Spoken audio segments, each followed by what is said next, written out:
Bismillahirrahmanirrahim. Assalamualaikum warahmatullahi wabarakatuh. Pada kesempatan kali ini, saya akan membahas tentang sejarah desain grafis dan asal-usul aksara.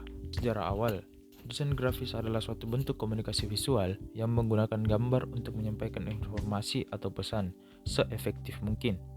Kata desain grafis pertama kali digunakan pada tahun 1922 di sebuah esai berjudul New Kind of Printing Calls for New Design yang ditulis oleh William Addison Dwiggins, seorang desainer buku Amerika.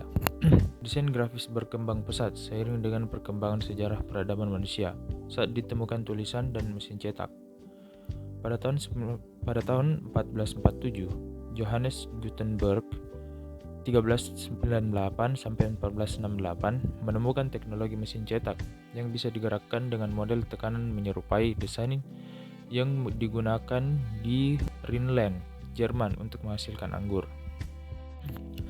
Tulisan tertua ditemukan di Mesopotamia, yang sekarang lebih dikenal sebagai Suriah dan Irak. Isinya berupa catatan pajak, persediaan makanan, tagihan hasil penjualan, dan sebagainya.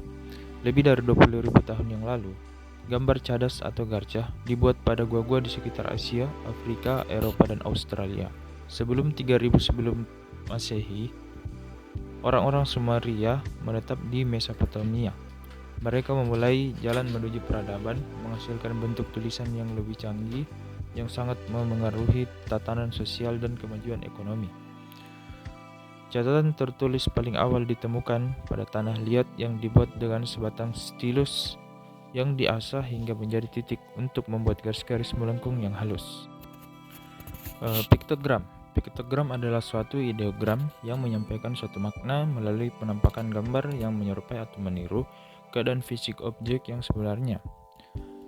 Selanjutnya, cuneiform. Cuneiform adalah salah satu jenis tulisan kuno berbentuk paku yang dituliskan di atas lempengan tanah liat atau Becker and Bimson tahun 2004. Ideogram. Ideogram dari bahasa Yunani yaitu idea yang berarti ide dan grapho yang berarti menulis adalah simbol grafis yang mewakili ide daripada sekelompok huruf. Hieroglif. Hieroglif adalah aksara Mesir kuno yang terdiri dari kombinasi elemen logograf dan alfabet. Papirus adalah sejenis tanaman air yang dulunya pernah tumbuh subur di tepi dan lembah sungai Nil. Sebelum ditemukan kertas, tanaman ini dikenal pada zaman dahulu sebagai bahan pembuatan media untuk menulis. Parkamen. Parkamen adalah media untuk menulis yang dibuat dari kulit binatang. Yang biasa dipakai ialah kulit sapi, kambing, biri-biri, domba, dan keledai.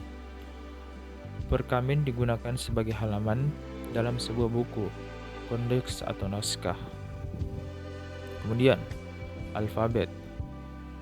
Alfabet adalah sebuah sistem tulisan yang berdasarkan lambang, fonem vokal, dan konsonan. Kata alfabet diambil dari bahasa Yunani, dari dua huruf pertama tulisan mereka yaitu alfa dan beta. Kemudian uncials. Uncial adalah jenis tulisan tangan yang seluruhnya menggunakan hanya huruf besar, yang umum digunakan dari abad ke-4 sampai ke-8 Masehi oleh para juru tulis untuk membuat naskah bahasa Latin dan bahasa Yunani Bizantin. Huruf-huruf uncial dipakai untuk menulis dalam bahasa Yunani, Latin, dan Gotik. Selanjutnya, scrolls atau gulungan. Juga dikenal sebagai gulungan adalah gulungan papirus, parkamen atau kertas yang berisi tulisan. Kemudian kodeks. Kodeks adalah buku yang terbuat dari lembaran-lembaran kertas velum, papirus, atau bahan-bahan serupa yang isinya ditulis tangan. Selanjutnya, kaligrafi.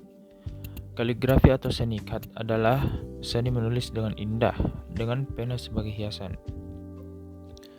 Selanjutnya, manuskrip iluminasi. Naskah beriluminasi adalah naskah berisi teks yang diimbuhi hiasan seperti inisial, marginalia, dan gambar miniatur.